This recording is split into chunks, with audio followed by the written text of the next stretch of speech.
Hello guys and welcome to today's Los Blancos podcast, and today we will be talking about the Granada preview as well as Ancelotti out. Should Ancelotti be sacked? You guys tell me in the comments below, but let's get right into today's podcast. Okay, for the first part of today's podcast, we will be discussing the Granada preview. Now, we've got Granada today at 8 o'clock UK time. What's the timing in Trinidad for the game? It's 4 p.m. Okay, 4 p.m. So it's going to be a good game, I reckon, because Granada are one of those teams. They're not like the tightest team at the back, like Getafe or Cadiz. But they're not great going forward either. So this is going to be, I think Granada one of the more favourable opposition in La Liga for me. I think they're not too solid at the back. They're not great going forward. So I think this is a good opportunity to get confidence up after that Bilbao game. When we look at Granada's team, they haven't got much quality going forward defensively, really. I mean, they've got a couple of good players, but all in all, they're not exactly the best team. So what do you make of this Granada team? Yeah, of course, there are moments where they look good implementing their style of football sometimes. Sometimes it can be a bit attractive. Let's not forget that they qualified for the Europa League like a few months back. So they have a good moments, they have a good coach. So definitely they have moments where they can hit, but Real Madrid should definitely control this game. Yeah, and in the reverse fixture, we had it was a simple game, really. There wasn't much, in the way of competition from the Granada team, and it was one of the games where Vinny standed out massively. So I think it's going to be a good game in terms of our point of view. Granada have actually added some good quality in the January window. Matias Arezzo from Uruguay, who I know particularly well from Football Manager, but he's a very, very good player, and I think he could add some quality whether if he plays. He's a good player, and I think hopefully to see how he does, I want to see him play, and to provide some actual to provide some contest for the defence, because I feel like otherwise it's a Granada team aren't great in attack, and I think if Matias Arezzo is playing, I think he could cause a few problems for us. So that is good to see, and let's get into our lineups for this match, and there are some key absences for this match. So we're going to start in goal where there isn't any key absences, and I assume we have both gone for Thibaut Courtois. Yeah, of course, definitely. Once it's La Liga football, once it's an important game, he will play. Yeah, and I think that Thibaut is the best goalkeeper in the world right now in terms of consistency. He's keeping consistent. I don't think there is a better goalkeeper than him at the moment. So right back, have you gone for Dani Carvajal or have you gone for Lucas Vázquez? Lucas Vázquez played the last game, and Carvajal came back up, but Carvajal didn't feature, so I assume that Ancelotti just gave Carvajal that extra bit, to be prepared for this match, be prepared for the PSG game. I think you have to introduce him now. Of course, I think his performance today will be important alongside Marcelo on the other side. So I would like to see Carvajal come back to just get back into the motion of things. Yeah, and I think Carvajal, this is a good game for Carvajal just to get some match fitness, but this is often the case with Carvajal. We talk about getting match fitness again after a couple of games where he gains fitness again and he starts playing well again. He picks up another injury and we're talking about match fitness once again. So, I have gone for Carvajal as well. I think this would be a good game for him to feature. But, we've got to consider the fact that this is almost repetition, the fact that Carvajal constantly gets injured, and I think it's inevitable that Real Madrid go in for a right back in the summer. So, centre-backs, who have you gone for? Yeah, of course, after the last game, I didn't think we looked that good passing the ball out of the back when Alba played at left back on a few times. So I would like to see Alba back in the center alongside Militao, and I think Militao is more comfortable alongside Alaba actually. Yeah, I think he struggles with Nacho because of the fact that Nacho is he plays almost like a bit like Militao, and I think Nacho isn't as much of a organizer than as Alaba, and I think Nacho, it's not his fault. He's played with Ramos and Varane for the last 5 or 6 years. You know, it's not his fault that he's not become that organizer at age 30, and you know, you can't expect him to do that. But you know, it is a concern for Militao if that the only way he can play well is if he plays with Alaba, and you know, if Alaba was to get a long-term injury, you know, we could be, you know, it could be a bit dodgy with Vallejo and Nacho playing. So hopefully this is a game for Alaba to play. I think, you know, he was a bit lackluster against Bilbao, but I think this is another game where he should play at the heart of the defence, and I think he will play well. So left back, who have you gone for? I think, of course, like I said, I would like to see Alba back in the center. And because I like to see Alba back in the center, I definitely believe that we should still have some offense going. So I would like to see Marcelo at left back for this game. Yeah, I agree. I think Marcelo should play this game, mostly because Miguel Gutierrez has not been called up, has not been called for the squad. So I think, you know, Marcelo should play this game. But just to quickly go off a tangent here, do you think the treatment of Miguel has been right? Do you think it's right that he hasn't been called up to these matchday squads? Do you think he is deserving of some minutes in the first team? Yeah, I think so, definitely. I believe that he should have been getting more minutes. I definitely believe at the start of the season as well, when both Marcelo and Mendy was injured, he should have been getting some minutes. I think he only started like two matches or 3 matches, and like once, and he came on once or twice, and that was a bit disappointing because I know that Miguel is supposed to be the backup to Mendy next season if he doesn't go out on loan. Even if we sign a left back, we've been seeing that Angelino, Tarse, and Vallecano. So if he's going out on loan, then maybe he should just still be getting some minutes this season because he showed last year he has the quality. And maybe Ancelotti maybe doesn't trust him yet, but he played some big games last year against Bilbao, against Sevilla. So, you know, it's kind of difficult to understand, you know.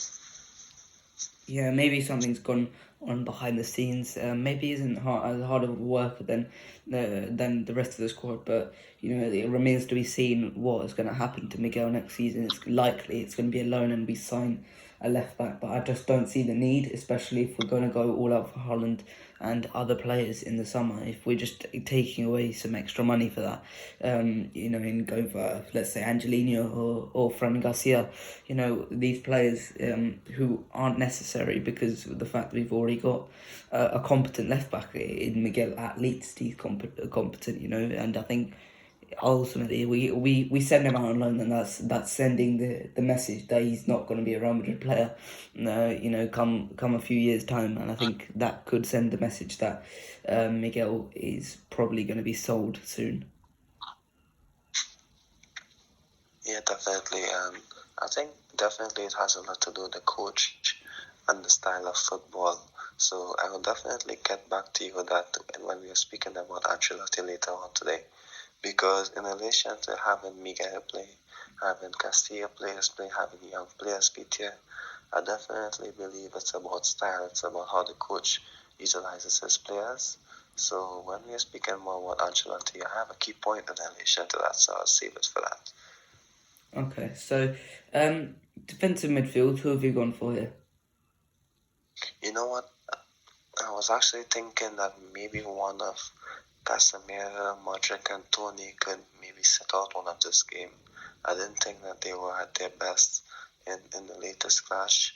In the first 5 minutes, I think they were good. Then, of course, it just didn't work out. You know, so if I have to pick one, I would definitely like to see Casemiro sit out this one. Maybe he should just, relax a bit. It's not because of the mistake. Everyone makes mistakes. You know, um, so I would definitely like to see maybe Tony play a bit deeper and one of Valverde or Camavinga partner Modric as a pair ahead of him. In relation to that, I've dropped all three. I think that the performance wasn't good enough midweek from all three of them.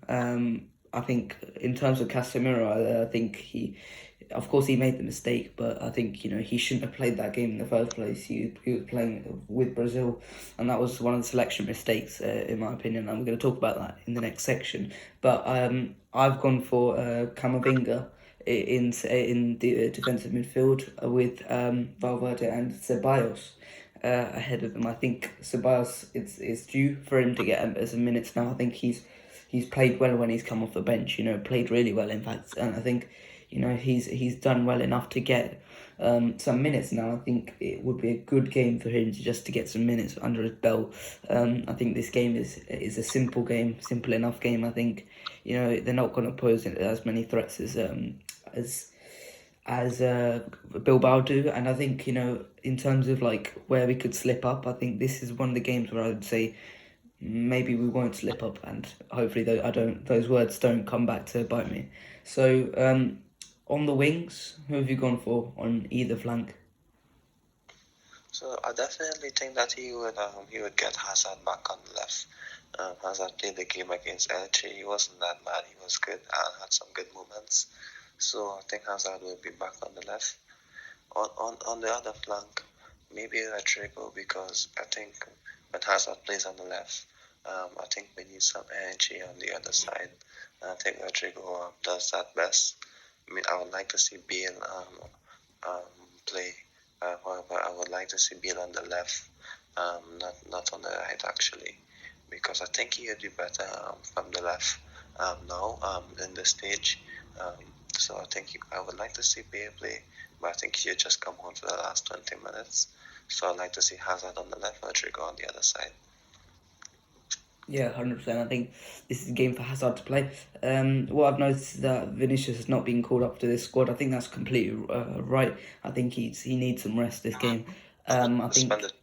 Sorry? He's suspended as well for this game. Oh, he's suspended. Okay, so even though he is suspended, I think he should have been dropped anyway, because I think he shouldn't have played midweek.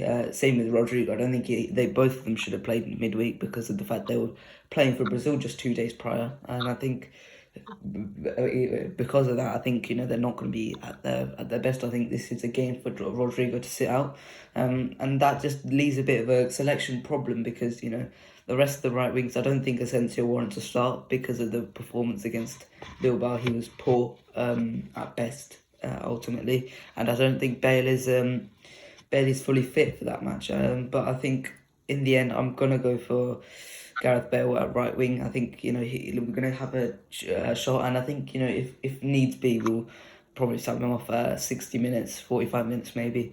Just to get him some minutes, and I think that's good because ultimately second half of the season Bale could be very important, and I think he's proven to be the hardest worker at Real Madrid, and that's been shown. So I think we're gonna have to see what happens, but I think Bale should play this game along with Eden Hazard on the wings.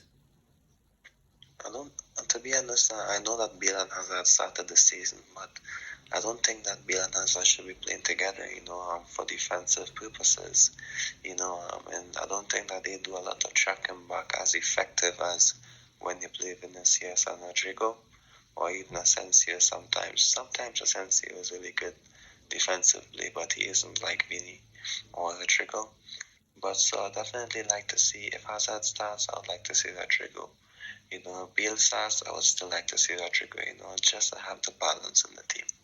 Yeah, I think in terms of that, I think when them two play, I think you've got to have a better midfield in terms of helping that, and I think I did pick a better midfield for that with Camavinga, Ceballos and Valverde. So I think those those three in midfield, they helped counter the lack of defensive awareness from Bale and Hazard. So I think that is probably more planned. So up front, I just want to give you the options here. There were two options really as out and out strikers, with Luka Jovic obviously being included. Benzema is obviously injured for this match.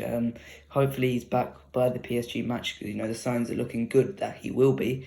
But the other inclusion up front was a surprise inclusion of Juanmi Latasa from the Castilla, and I think this could be a good game for Juanmi Latasa to maybe stake his claim as the backup, because we've mentioned Juanmi Latasa. He played a few preseason games for Real Madrid. But he's never been one of the top talents in terms of Castilla.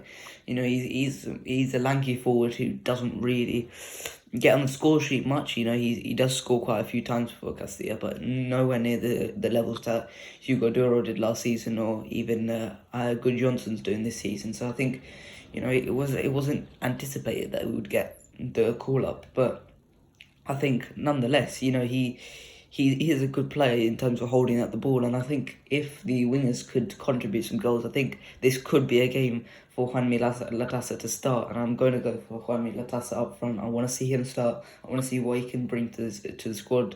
Obviously, if he's not playing well, I think Jovic could definitely come on, and I think Jovic needs to play well, but I think Juanmi Latasa plays this game for me. Well, I would go for Jovic. I mean, Latasa seems like a really good player. He's also quick as well, and he scored a good goal against Barcelona B.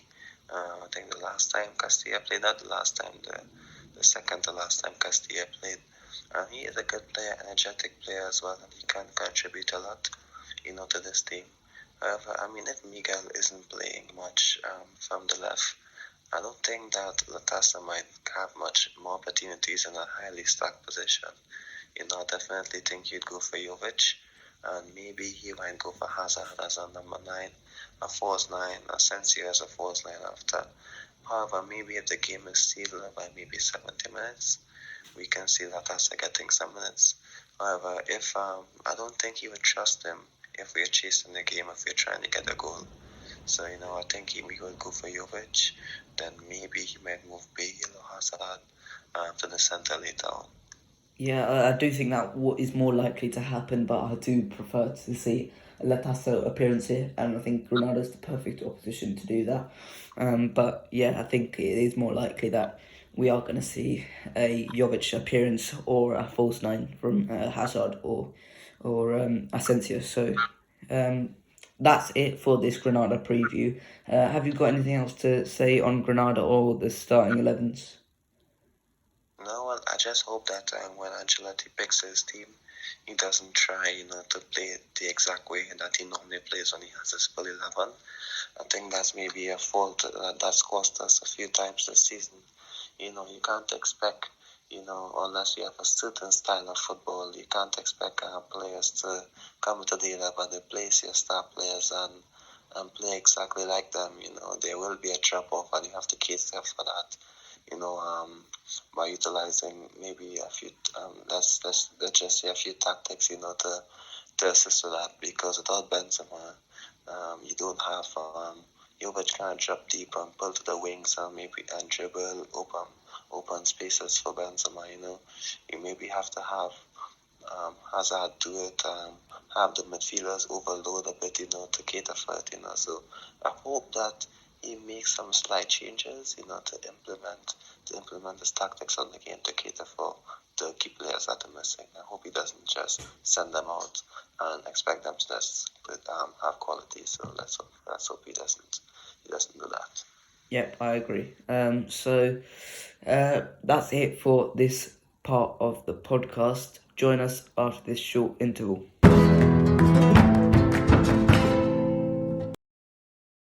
Okay, so this final part of the podcast is a bit of a special, not really, but it's Ancelotti out and whether we should start to turn the screw on Ancelotti. Now, this is following a shocking, is it as bad as shocking? I would say it is. display against Athletic Bilbao, where most of the players, minus Eder Militao, were awful. Ultimately, it was an awful performance, and I think it's not one of those games where we dominate the game. We have about 30 shots, but then most of them come outside the box, and the other team park 11 men behind the ball. It wasn't one of those games. Athletic Bilbao absolutely dominated us, and I think that is where the claims have come from. And I think a lot of people, a lot of Real Madrid fans they didn't like Ancelotti from the start, mostly Hazard fans, but they didn't like Ancelotti from the start, and I think this performance gave them a platform to just jump out on it. And I don't think saying Ancelotti out is we're not quite ready to go that far. I think that one loss, Copa del Rey, ultimately every other manager since 2014 has failed in this competition, and that includes the likes of Zinedine Zidane, Santiago Solari, Julian Lopetegui, Rafa Benitez. They all messed up this competition, and I think to call out Carlo Ancelotti on this match, I think it's a bit unfair, especially with what he's done so far. So, this isn't a review of the match, but I think some of the decisions he made before, during, and after the game were really bad. I think we have to be questioning that. But I don't think it is the time to ask questions of Ancelotti's job, because he's done a fantastic job so far. And I think one loss doesn't change that. But nonetheless, before the game, what are your thoughts before coming into this game, in terms of the starting 11, maybe pre-match interviews, stuff like that?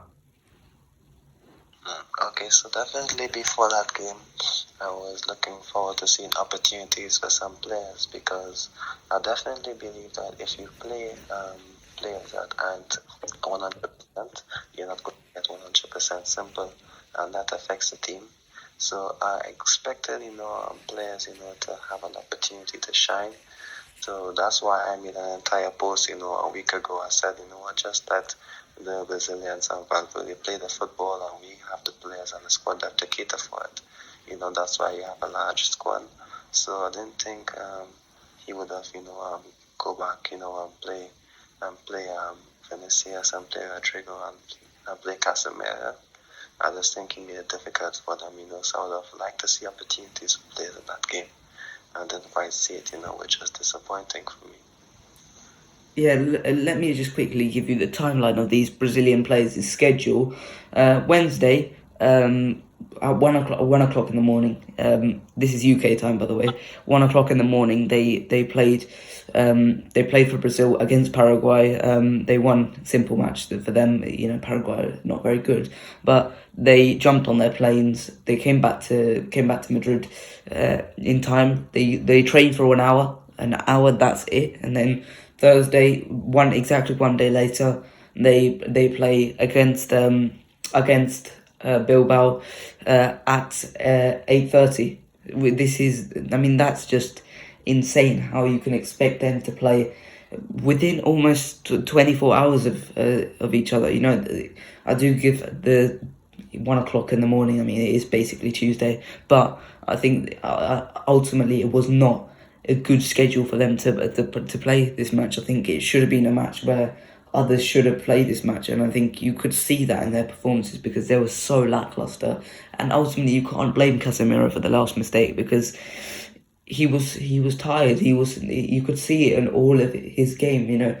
At that point, Athletic Bilbao were dominating us, and I think Casemiro at that point would have been tackling, winning the ball back. He wasn't doing that. Athletic Bilbao were all over us, and I think in terms of that, I think you could just see in all of their performances they were not running with intensity like they would usually do. They're not dribbling well like they would usually do. They were not finishing well like they would usually do. They were all just doing were a bit meh. They were a bit meh all game long, and you can't blame them for that, because it was a poor selection, and I think you could just see it. And in terms of the whole team as a whole, I think it was not set out to play properly. I don't think Ancelotti worked well enough with them about the selection, because you could see that with the selection of unorthodox number 9 in Marco Asensio. They were all just stunned how to play. They just couldn't play through Marco Asensio. They just couldn't play, and I don't blame him. It didn't look like they had any familiarity with the tactic whatsoever, and I think that really stunned the team during the game. So what did you think of the team during the game? Yeah, it was a bit lackluster. I think it all started at the back. The build-up was poor. Especially in midfield, we didn't see our midfield implement the game and control the game and just get these forward passes. I think it all started from the back, and that also started with the squad selection. I think if we had players, with more energy, you can up the tempo in that game.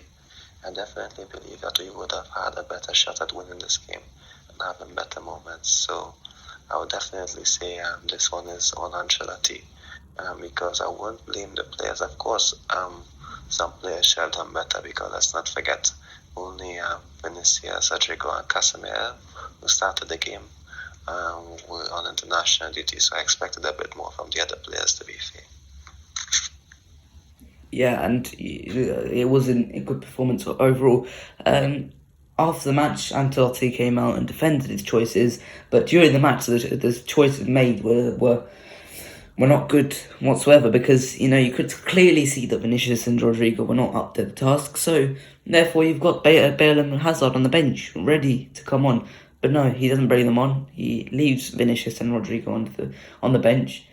And it was a shocking performance, because there was nothing going forward. There was no creativity, there was no dribbling, there was no flair, there was nothing going forward. And I think it was a bit of a nothing performance from the attack overall. And I think it just proves you've got to make changes. You've got to mix the pot during that match, and he didn't do that. He didn't make those changes that would actually just help the team overall. He didn't make those changes, and I think we suffered as a result of that. But it was not good whatsoever. And ultimately, one of the better performances in the team, Cruz, came off for Isco. Isco comes on, and I think Isco was just.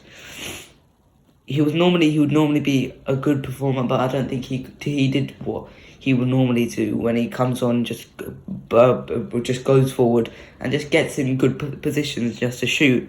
But he didn't do that, and because he was in Cruz's position where he was just meant to dictate the play, and I think as a result of that, he suffered. And I think you can lay all this blame on Ancelotti for that match, because this was a Copa del Rey for us to win.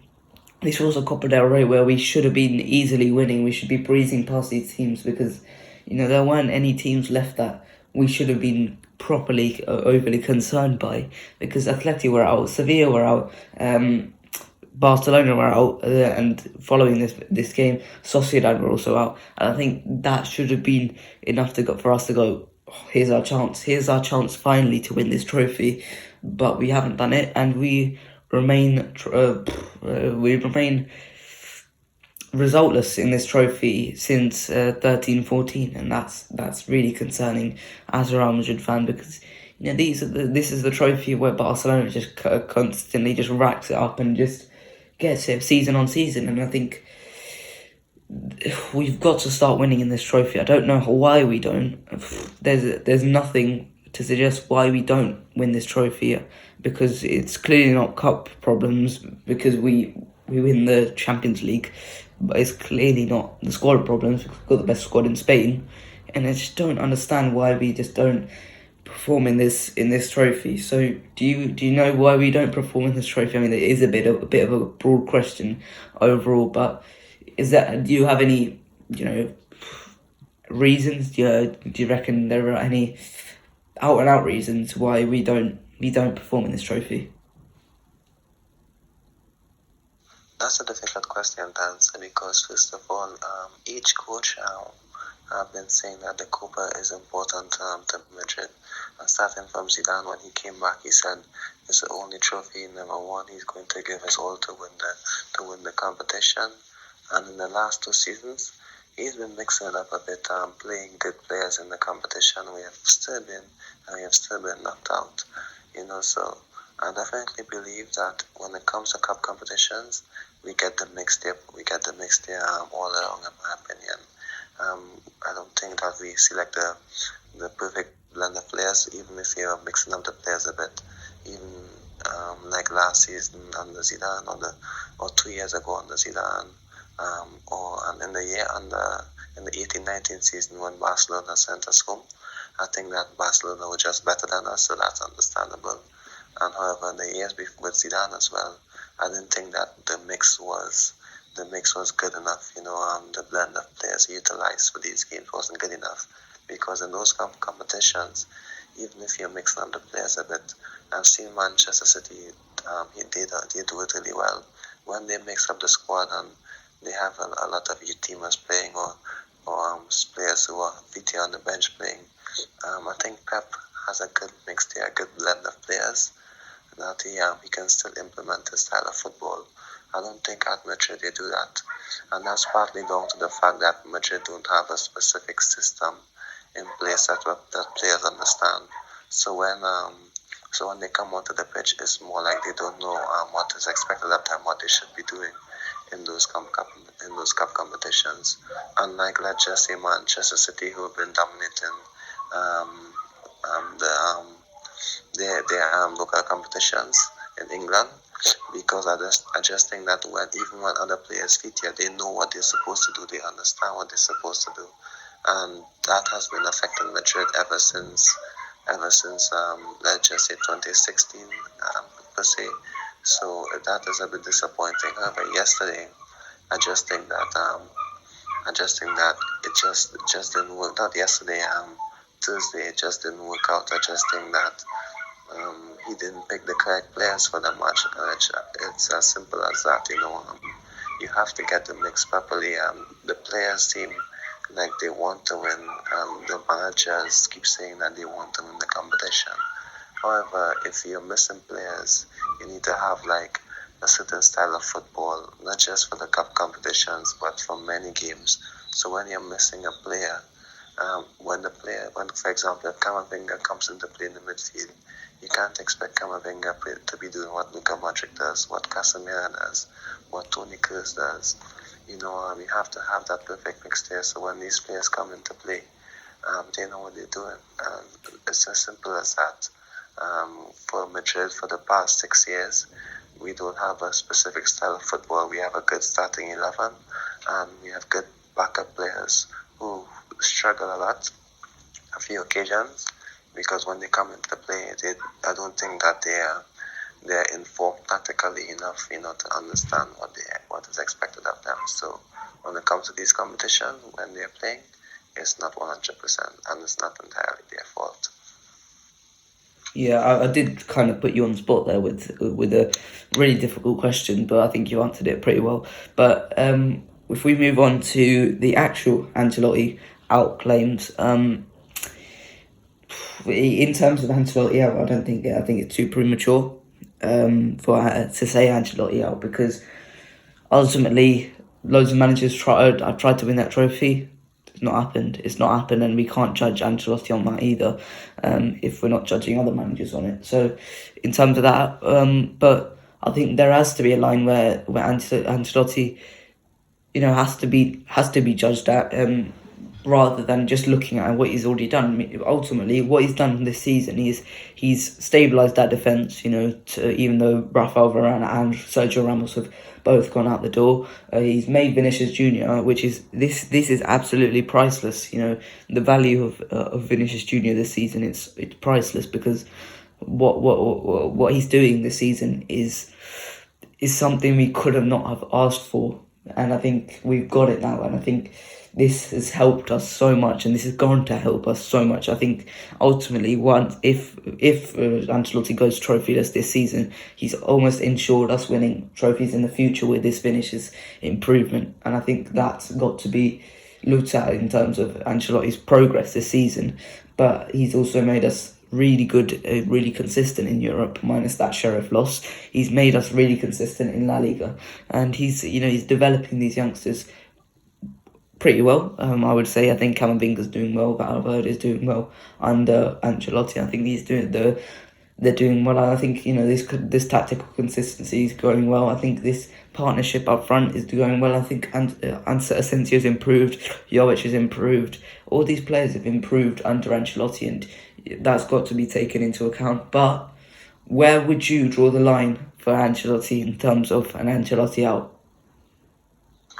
Okay, so basically, in relation to Ancelotti, when he came in the summer, I was definitely happy because there was many options, on the market available that could suit Madrid. So Ancelotti coming back, I was thinking to myself, he is a good option after Zidane, just to get the squad back playing football, stabilize the squad a bit, soon you're going to sign Mbappe and Haaland and stuff. I think he's a perfect manager for that. To get them into the team, have them playing football, take his time and introduce these players to life at Madrid, let them get comfortable at Madrid. I definitely believe that if there's one coach in world football who can deal with superstars well, is Carlo Ancelotti, and there are many others, but Ancelotti can definitely be the one to start that process at Madrid, whether it's Mbappe and Haaland, if it's just Mbappe and whoever superstar they decide to sign. So I definitely believe that he's a good coach when it comes to that. There are many other flaws that he has. For example, I would say that he isn't introducing guys like Miguel as much as possible, which is a bit disappointing and understandable at the same time, because if you look at it, he has to at Madrid, in the first season you definitely have to have the president trust you, and that's because winning titles, he has to play his best 11 as much as possible. So it's understandable why guys like Miguel isn't playing, Antonio Blanco isn't playing, because he wants players who he knows and understands, to execute what he wants. So it's understandable. And like you said, he has Vinicius playing well. Benzema is playing better than ever, in my opinion. This season, Benzema has been at his best, in my opinion. Yes, and Alaba and Militao, they are doing well as well. So he's doing a lot of good things. But I think he's a coach who isn't learning from his mistakes. If you look at the 2014-2015 season, we were in a similar position to what we are at this time. And at the Christmas time, I think we dropped off that season as well, just like we did this season. And we had a poor game against Espanyol, against Cadiz, against Elche, and I think we dropped the points in another match. And we're not being punished for it this season because Barcelona are not good enough, Atletico Madrid are not good enough. Sevilla, while they're good, they're doing well for what we expected of Sevilla.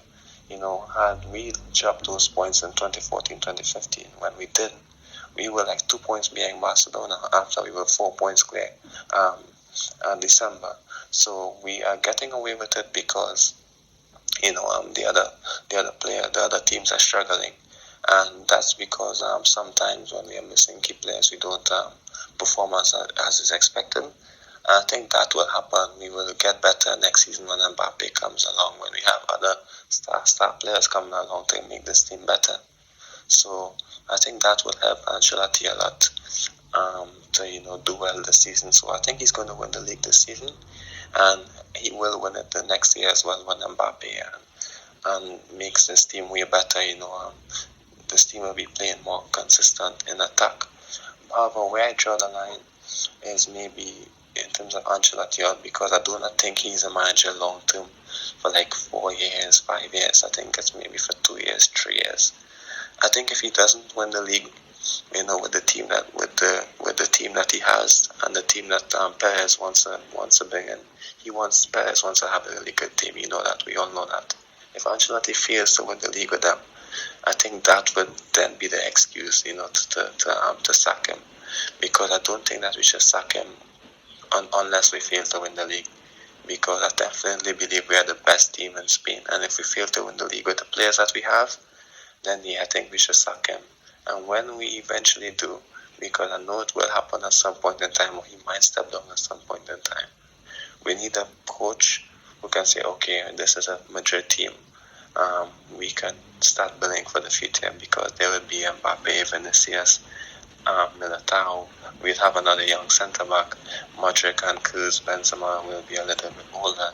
So then we can have players, who can help in transition, who can have a certain style of football, a certain understanding. I don't know who is it going to be, but before that, I don't think we are ready for that at this time. So Ancelotti is the man for now, for this season, for next season, and possibly the season after that.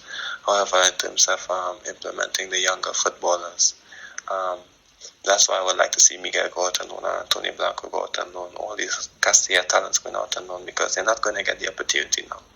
So I definitely believe that when Ancelotti stays for this season and next season, is to win as much competitions as possible, but I definitely believe that this team, needs to start getting an identity, a structure of players, that have a clear understanding of football, and not, like I said, not now, but in 2 seasons, we need to have that.